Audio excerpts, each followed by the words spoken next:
यह रम्माण उत्सव है। उत्तराखंड का जिक्र तो वैदिक काल से होता आ रहा है, इसलिए आज भी उत्तराखंड में रामायण महाभारत काल की सैकड़ों संस्कृतियां मौजूद हैं और कई संस्कृतियां विलुप्त हो चुकी हैं और कई विलुप्त होने की कगार पर पहुंच चुकी है। लेकिन कई लोगों के कठिन प्रयासों और दृढ़ निश्चय की वजह से कई संस्कृतियों के संरक्षण और विकास के लिए बहुत से काम किए गए हैं और उत्तराखंड को पूरे विश्व में एक अलग पहचान दिलाई है।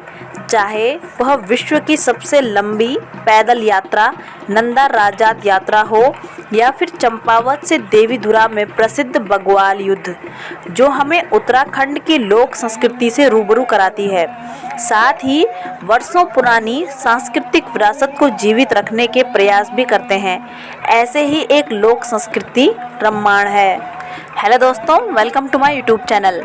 आइए जानते हैं रम्माण क्या है, रम्माण नाम की उत्पत्ति कैसे हुई।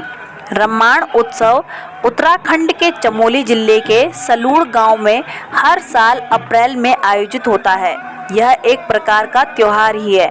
इस गांव के अलावा डुंगरी, बरोसी, सेलंग गांव में भी रम्माण का आयोजन किया जाता है। इसमें सलूड़ गांव का रम्माण ज़्यादा पसंदीदा है। इसका आयोजन सलूड़ डुगरा की संयुक्त पंचायत करती है। रम्माण मेला कभी 11 दिन तो कभी 13 दिन तक भी मनाया जाता है। हर साल आयोजित होने वाला रम्माण का शुभ मुहूर्त बैसाखी पर निकाला जाता है। इसमें बहुत से कार्यक्रम, पूजा और अनुष्ठान किए जाते हैं। इसमें सामूहिक पूजा, देव यात्रा, लोक नाट्य, नृत्य, गायन, मेला आदि बहुत से कार्यक्रम आयोजित किए जाते हैं। यह भूम्याल देवता के वार्षिक पूजा का अवसर भी होता है। इसमें परिवार और गांव के देवताओं से मिलने का मौका भी होता है। रम्माण नाम की उत्पत्ति। इस उत्सव के आखिरी दिन लोक शैली में रामायण के कुछ खास प्रसंगों को प्रस्तुत किया जाता है। रामायण के इन प्रसंगों की प्रस्तुति के कारण यह संपूर्ण आयोजन रम्माण के नाम से जाना जाता है।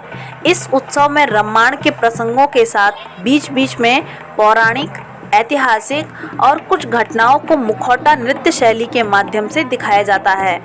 रम्माण की नृत्य शैली। रम्माण उत्सव में जिस नृत्य शैली का उपयोग किया जाता है वह मुखौटा नृत्य शैली है। इसमें नृत्यक अपने मुख में मुखौटा पहनता है, फिर नृत्य कला का प्रदर्शन करते हैं। इसमें कोई भी बातचीत पात्रों के बीच में नहीं होती। पूरी रम्माण में 18 मुखौटों, 18 तालों, 1 दर्जन जोड़ी ढोल दमाऊं व 8 भगोरों के अलावा झांझर व मंजीरों के द्वारा अपने भावों को दिखाया जाता है।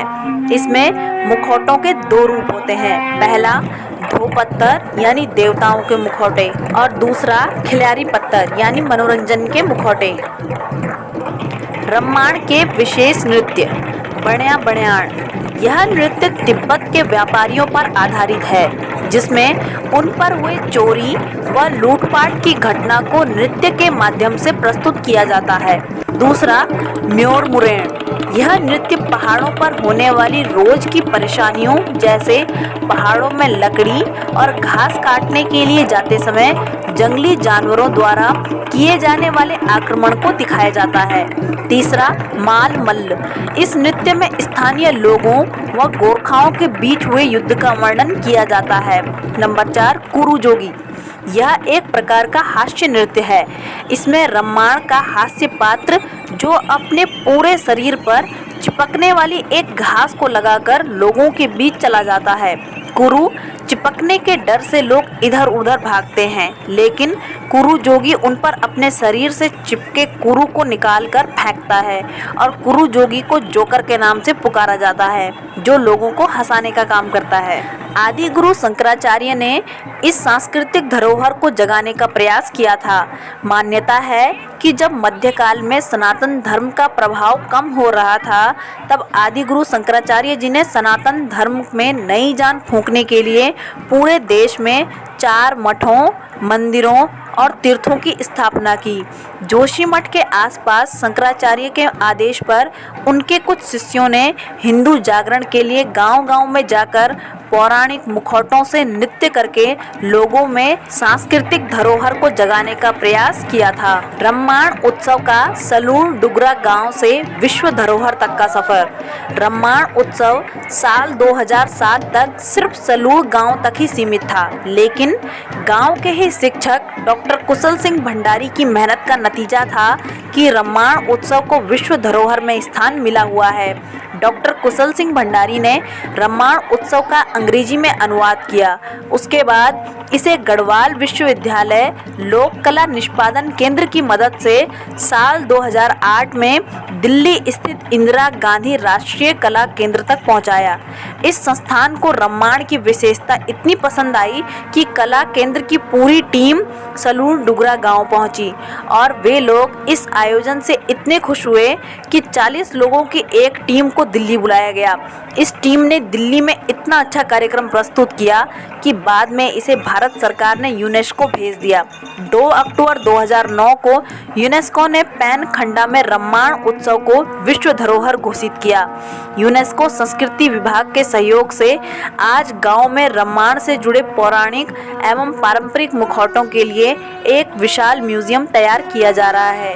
इस म्यूजियम में रामायण से जुड़ी अन्य पौराणिक वस्तुओं को भी इकट्ठा किया जाएगा। तो दोस्तों, ये हम उत्तराखंड वासियों के लिए बहुत ही गर्व की बात है कि हमारी सांस्कृतिक धरोहर को यूनेस्को ने विश्व धरोहर में शामिल किया है।